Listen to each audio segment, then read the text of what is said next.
Hello, bonjour, hola, guten Tag, welcome to DALIM Duos on air season number 4. Thank you, DALIM Software, for having us. I'm just your charming moderator. Thank you, Carol. Thank you, Bertine, for introducing me already. I'm happy to have super nice colleagues with me today who can tell us a lot about packaging.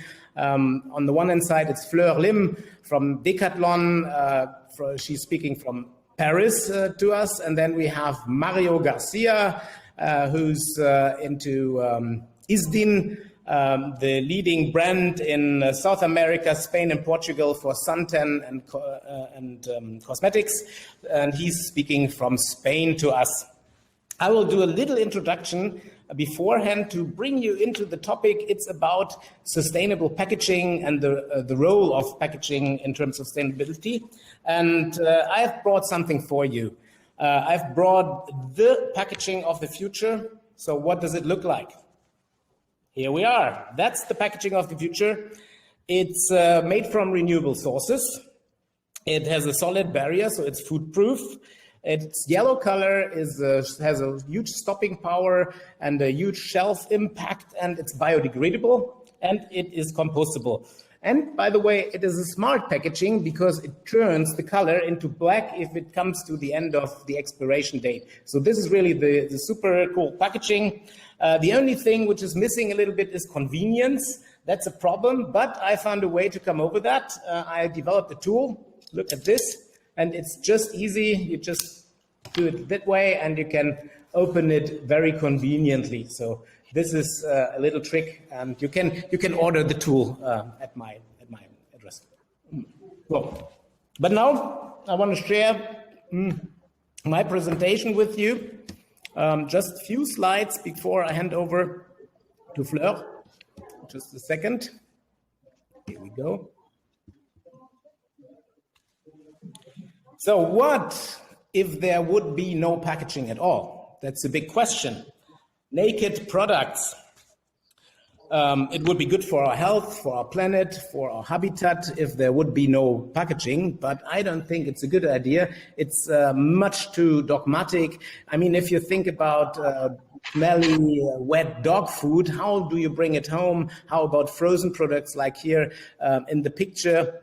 I think it's not a good idea, but we have to do something, and Fleur and Mario know a lot about that in their daily business.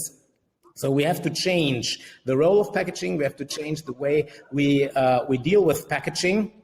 And I want to briefly introduce you into the waste hierarchy pyramid. So what can we do if we are working along the supply chain, the value chain? Well, we can avoid packaging as such, so we can leave away the secondary packaging, we can reduce the material, lightweight, rethink the design, we can reuse packaging, for example, with deposits, with giving the consumer incentives as a value to really take part in this game. We can for sure recycle materials. This is really important, and we'll hear something more about that later. But here quality matters, we come back to that. We can compost where it makes sense, we can recover waste to energy. It's a nice way of saying, well, it's energy recycling, which is not really, they just burn the waste. That's not good, but it's even better than dispose it or put it into our environment, means littering. So if looking at the plastic problem, plastic is a big problem in our world. There are 78 million tons of plastic produced just for packaging a year worldwide, and only 10% are recycled. And from these 10%, there are only 2% that are recycled in a closed loop, so high quality recycling. And this is a problem. We have to increase the good outcome of the recycling process. We have to put more into the recycling and get more out to bring it back into the loop. But we also hear something about that later. There is one company who's into that since a long time. It's Rittersport, a German chocolate brand. And they are into a recycling initiative since many, many years. They have a monomaterial which is recyclable, but they found out that the consumer doesn't accept the plastic as a good packaging, so they started last year to pack their chocolate in paper. And that's funny because years and years ago, you see me on the right-hand side with the paper packaging. They already did that. This packaging is made from cellophane, and that dates back to the early 1950s. So sometimes it's also good to look back in history. But that's already enough from me. Last sentence, there is no such thing as waste, just stuff in the wrong place. And I think this is a very, very good quote. Now I hand over to our dear guest, and I would like to start with Fleur to tell us a little bit about what's going on at Decathlon in terms of sustainable packaging. Thank you, Fleur. Fleur is yours. Thank you. First of all, I will introduce myself to you. I am Fleur Lim, so I'm based in Lille and not in Paris, because the head office is in Lille. I'm a sustainability leader for packaging, and I'm also environmental engineer, specialized in waste. So I can give you some key facts, and you can go on the second slide, Uwe. For those who don't know us, of course, I can guess that you know us, but we have like more than 2,000 stores across 56 countries in 5 continents, and many passionate people, sports passionate people, and of course by the size of our company, we should, and this is our role, and we must have a sustainable strategy. And so, yeah, I'm going to introduce to you the packaging project. So our sense for the packaging project is to build sustainable packaging solution for circular economy. We all know that producing packaging means producing waste. So from the beginning of the thinking of this strategy, we were based on the life cycle analysis, because the life cycle analysis is the first tool that we should use when we are environmental engineer. So based on it, we try now to have the most sustainable raw materials, even if we mostly use a paper pulp to do our packaging. We should not forget that wood pollutes. So in that way, we try to buy as much as maximum paper pulp from PFC and FSC label, which can guarantee us to not to contribute to the deforestation of the forest, and also by using the recycled material, because the best waste that we can produce is the one who doesn't exist. So let's use which already exists.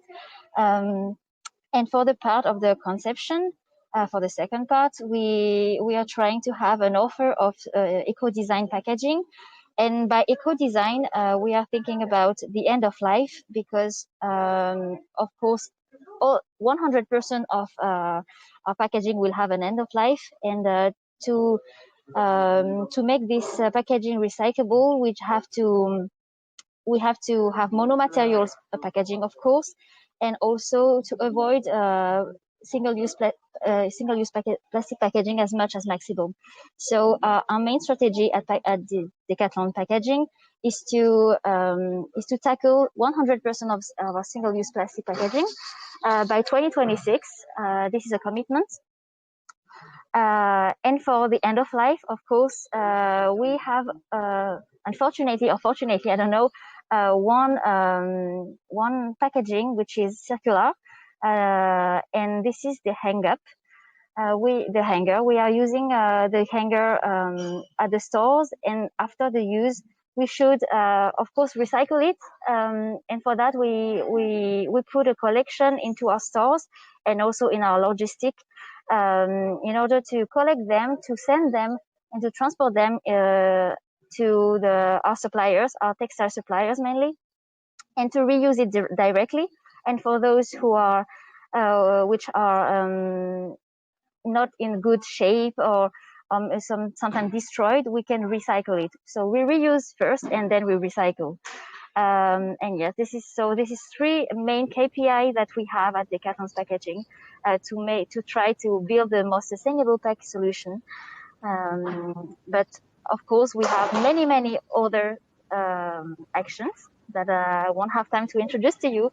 But you are welcome to ask me some question if you need to. Thank you, Uwe, for this few minutes. And thank you very much. You're welcome. Thank you very much, Fleur. Did I get it right? You have to leave, so we have to have the question right now. So I will start asking you a question. I mean, you have 50,000 SKUs within Decathlon. That's what I heard. That's pretty something. And whatever you do, it has a huge impact. And I see both. On the one hand side, recycling, so a little bit the cradle to cradle idea, the closed loop. On the other hand side, you're also into renewable natural materials, compostable, biodegradable. So is there a philosophy you are like preferring, or what you are more into, or is it how do you deal with that? No, we don't have one preferred. We think that all should exist at the same time. So both of the solutions should exist in our company. So first of all, of course, we will avoid as much as possible the use of new material. Then we will avoid to use material in general. And then we will, if we really need the packaging, we will try to use recycled. And if we need to use virgin material, we will use them from sustainable labels. And of course, when we don't have choice to have packaging, we will try to make them the most circular as we can. Okay, understood. Yeah, that's. I think it also depends a lot into which markets you are delivering your products, because the systems are completely different. If you sometimes we can, even between the Netherlands and Germany, or France and Spain, there are different systems in recycling and so on. So yeah, very good. Sometimes we can be circular. Sometimes we don't have choice to be linear, but in that way we should make them the more recyclable as much as possible. Okay, and one more question: if I would offer you a reusable packaging solution for shipping, like repack these bags or something like this, do you have good reasons not to do it? Yeah, it depends on where our customers live, because if they have a reusable pocket, for example, and they should take their car to go back to the store and to give back these bags, it doesn't make sense, because they will use their car, they will use oil, etc. So we have to calculate the impact on all the life cycle, and not only on the end of life. So sometimes having single-use packaging is better than having reusable packaging. It depends on the channel that we use. Okay. Yeah, it makes total sense. Okay, thanks for the moment, Fleur. I hope you can stay a little longer with us. I will hand over to Mario now, Mario Garcia from ISDIN, and I will go to his presentation. So thank you, Fleur, and see you later. Mario, now it's your turn. You. Goodbye. Thanks, Fleur. Hello, everybody. So thanks, Uwe, and thanks, DALIM, for giving me the chance to speak here today. I'm an agricultural engineer, which has come up to end in the cosmetic industry for a few years now. And last year devoted to packaging, and now a sustainability passionate. Let's put it that way. I'm sure not so many people of you know ISDIN as much as Decathlon. But just to give a 1-minute introduction to us. So we are a company born in Barcelona 40 years ago, which started to selling drugs and cosmetics that help you sustain the drug effects. Now we are a cosmetic company that sells some drugs, and we are devoted to skin. And specifically on our main sold SKUs is sun protection. And as Uwe said, we are leaders in pharmacy stores in Spain, in Portugal, in Mexico, and we have strong positions in China, in the whole LATAM and in some other countries. So our motto for that year is innovation in every texture to protect your skin. So all sun care products to protect, but if the texture is good, you will put it. So the important thing is put sun protection, no matter which brand. If it's ours, Very it's better. good. I can only stress that. That's really, really true. So today you will introduce something really new to us, the sea-friendly formula, and I heard it's a premiere. Nobody has seen that from ISDIN before, so I'm really curious what you will tell us about this sustainable movement of ISDIN. Well, we used to have some hint of AC-friendly formula, but yesterday, matching the Day of the Seas, which was of the oceans, we launched our campaign of sea-friendly formula, which basically it's caring not only for your skin, but also for the planet. So we are, and we will keep doing, because not our formulas are within this umbrella. We try, especially for sun care formulas, because you are going to get in the water with them on your skin, to make them friendly to the sea. Okay, so if you go to the next one. Okay, sorry, yeah. Why they are friendly is that it took us a while, but they have been tested to be friendly to the algae, which is one of the main microorganisms in the ocean, and that get harmed in case you put some sun filters that are not appropriate for that purpose.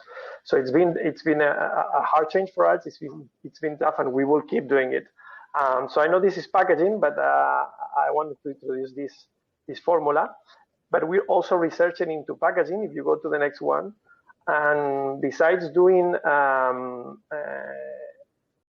big work in launching everyday sustainable packaging and removing current products that are not really sustainable and moving them to a sustainable platform, following the approach similar to the one Flora was speaking on reduction, recycle, and reuse, which is the approach we do, following also a life cycle analysis. We are also very happy to starting the collaboration with Marine Sciences Institute in Barcelona to characterize the plastic release, the organic matter release with plastic on the sea, and what is the effect on marine microbes. So we are investing on that because we really believe sea is the end of some of our products, the formula you're gonna get, and we hope that one day plastic will not get into the sea, but today is a reality. And we're doing two things: reducing, recycling, but also investing in research to know the effect, which is the first point. And as Flor said, any questions outside of Uber ones, I'm happy to answer. Thank you very much, Mario. I see there is already one question from the audience in our chat, and the question is: what about the need to clearly communicate the correct way to dispose of the packaging to the consumer? It seems like that it is a struggle in the US. Well, I can just say from my point of view, it's not only a struggle in the US, it's a struggle all over the world. And we have the green dot in Germany, but nobody knows really what it is about. Actually, it doesn't give any hint on the quality of the packaging. It's just that you pay, that the company pays an amount of money for the recycling systems. And we had the discussion, Mario, on recycling and deposits and so on. Would you like to add something to this question about the communication of the correct way of disposal? Yeah, that's a big chunk of the work. So one is getting the products to be recyclable, whatever that means, because there is no legal definition, at least in the European community. So we and all the companies in the cosmetics try to express that and try to interpret that in the best way. So we try to make our product recyclable, but then we are trying and we are changing a lot of our works to try to make it match each country practice and legislation. And this is currently a big wave in Europe and also in US. Every country is going a bit on their own way. So what is yellow bean in Spain. In Italy is another color. France is still different, and UK even has different colors for different areas within UK. So it's really a big mess. Green dot doesn't mean anything at all anymore, just that you pay somebody to take care of the separation of the garbage. In France, the green dot is not allowed to be put anymore. In Italy, it's not gonna. So we are undergoing a big change now. We hope, and we are through the cosmetic organization, cosmetic industry, Cosmetics Europe, we're trying to make pressure on the EU to standardize as much as possible. But meanwhile, we need to adapt. So it means, unfortunately, sometimes we need to do more clusters or more different SKUs for different countries, which not always goes in favor of sustainability because you produce shorter runs of labels, etc., etc. But it's a work we are doing, and we are being proactive, and also we are following rules for every country that are new every month. Yeah, that already displays how complex the whole story is. Just a personal question: how many garbage bins do you have in front of your apartment or house? I could turn the camera, but it's a bit messy. I have 5. I have packaging. I have common rest. I have paper, I have glass, and I have organic for not so long, just for a year about. But I recommend you all put organic as long as you can dispose it, because you reduce a huge amount of smell at home and a huge amount of waste, of general waste. Yeah, absolutely. I have 4, so it's similar in Germany to Spain. All right. So maybe it's the last question we can have here today. The question comes from Isabel, and she asks: is the C movement for sustainability just an ISDIN initiative, or is it a larger one? Is it Spanish? Is it European? What is it? Well, this one is ISDIN. There is no specific law for it yet, and all the companies in the area are working against that to improve the sustainability, especially in sun protection creams and lotions. And we are all doing what we think is the best, basically taking out filters that are known to be harmful for the sea, and some others which start to get some bad press. And here is where a bit the controversy or the best practice of each company goes on. How far you want to go in removing things that are controversial, but still not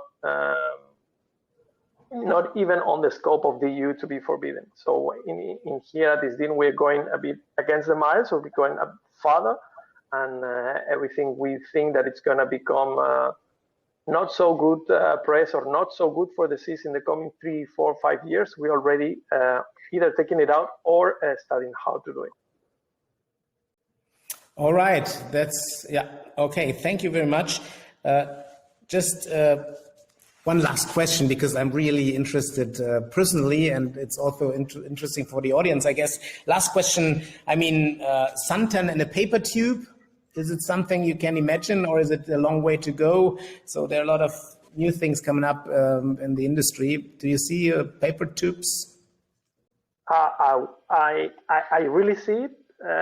Today, I'm not sure if that's the best solution given the status today. Today, paper tubes are equal or similar, or not even what a Tetra Pak, branded name, would be. For instance, in Spain, they're not recycled at all. They used to be. They're not. I know in Germany they're highly recycled to some extent because it's so multi. But paper tubes today are not only paper tubes. They have plastic, and they have quite a lot of plastic. So there is a whole debate on that. But we are definitely studying that. And once there is a technology which allows you to have a lot of paper and very, very, very little plastic, and doesn't pollute the plastic, the paper recycle, we probably go there. Yeah. All right, Mario, thanks a lot. This was really interesting. I have the same vision on that. Unfortunately, we don't have Fleur with us anymore, and our time is over anyway. So thank you very much to both of you, Mario and Fleur, for being with us. And well, I hope you enjoyed the show a little, and I'll hand back to our hosts. Thanks a lot. Bye-bye. Cheers.